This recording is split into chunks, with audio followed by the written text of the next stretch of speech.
Hello everyone, welcome back to the channel. This is Tom Worth Jr. And today I want to talk about something that is a little out there, but I think matters in a weird way. It matters statistically, and that is height. And I first became aware of this long ago. I read a book by Malcolm Gladwell called Blink, and it's about decision processes, things that you make.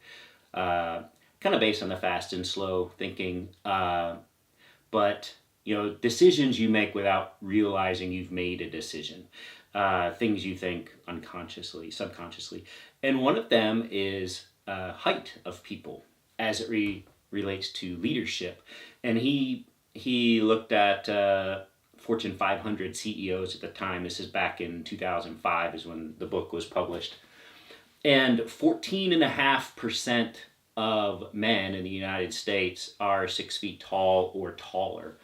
But 58% of the Fortune 500 CEOs at the time were 6 feet tall or taller. So 4 times the national average.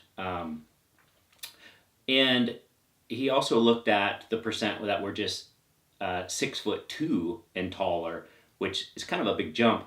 So almost a third of the CEOs were 6'2" or taller. So this is something I've always been aware of. I just kind of noticed ever since reading that back. I read that book when it came out almost 20 years ago, and you see it everywhere. You see it in presidents, you see it in leaders, not just the CEO, but just people in management, leaders of all kinds. They're just kind of tall white dudes for the most part. And it's getting better. You're seeing more women, you're seeing more non-white people.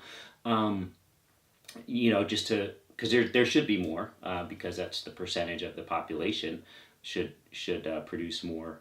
But it's still just you can't, if you know to look at it, it's not just white males. It's just that they're taller, and my son is 6'2".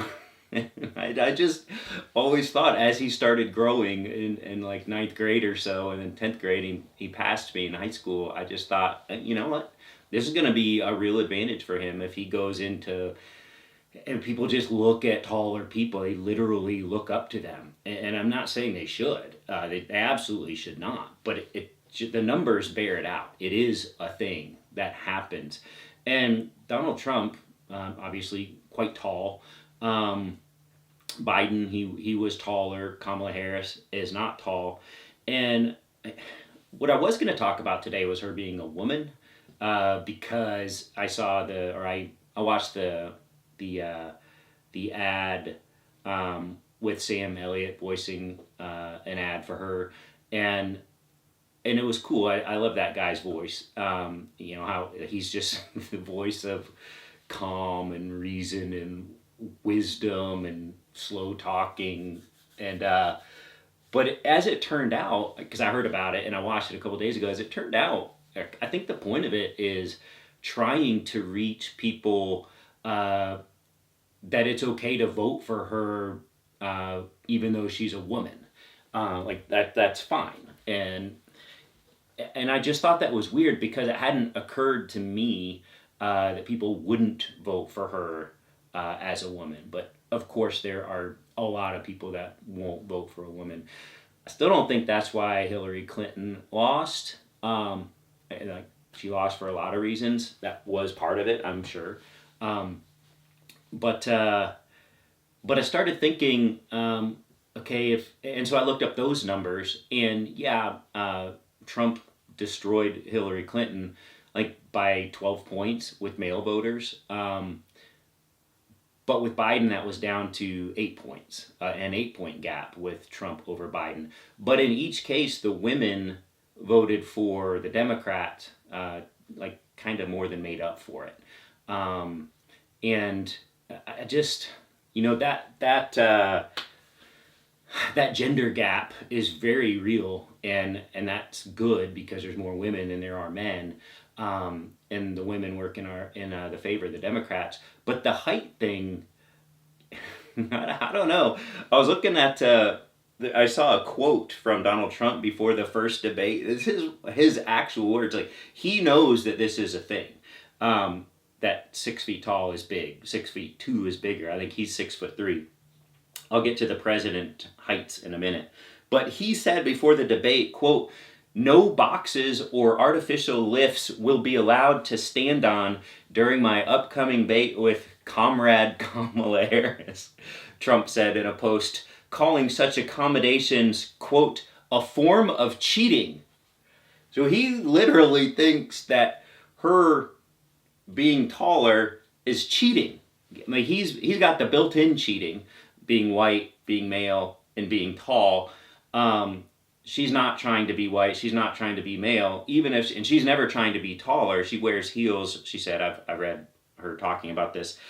That adds a few inches. I think she's a little over 5'4", and she said heels make her 5'7", but she always wears heels. Many women do, especially in a professional setting. But then I got to, I was thinking, I just couldn't think of the last short president. So, I mean, there aren't any in recent history below 6 feet tall. She would be the shortest by a long shot in quite some time. Trump, they're all 6 feet tall. Biden was 6 feet, and then Trump 6'3", Obama 6'1.5", George W. Bush 5'11.5", Clinton 6'2.5", George H.W. Bush 6'2", Ronald Reagan 6'1", and then you get to Jimmy Carter 5'9.5". So he was the shorty, but he is also the one that bucked a lot of trends.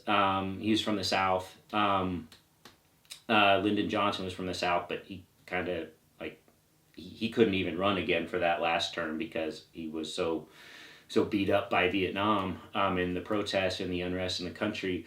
But Jimmy Carter was shorter, but he was the one that a lot of people say that's the only Democrat they ever voted for. A lot of older people say that. So I was around then as a kid. Probably would have been like first grade for me. I just remember during his presidency, people in school, I was down in Texas for the second half of it, making fun of him all the time, talking about Georgia peanuts and making fun of his brother, and I don't know. Things went sour for Carter pretty quick, but he was the shortest one. Gerald Ford was 6 feet, Nixon on 5'11.5", LBJ 6'3.5", JFK 6'1". So does it matter? Does it matter? It does, and you can't explain something like this. But clearly it matters when you look at leadership positions. You just look at statistics, you look at numbers, and you do your own eyeball test, noticing people in leadership positions disproportionately are just tall. And I don't know what that is. It's not something she can overcome or change or address. I don't see a commercial coming out saying it's okay to vote for her even if she's not tall. I don't have an answer on this, just an observation. Also, when I was, this is kind of unrelated with yesterday's second video, when I'm talking about Trump's business, his social media business, with like almost zero revenue but 300 million in losses.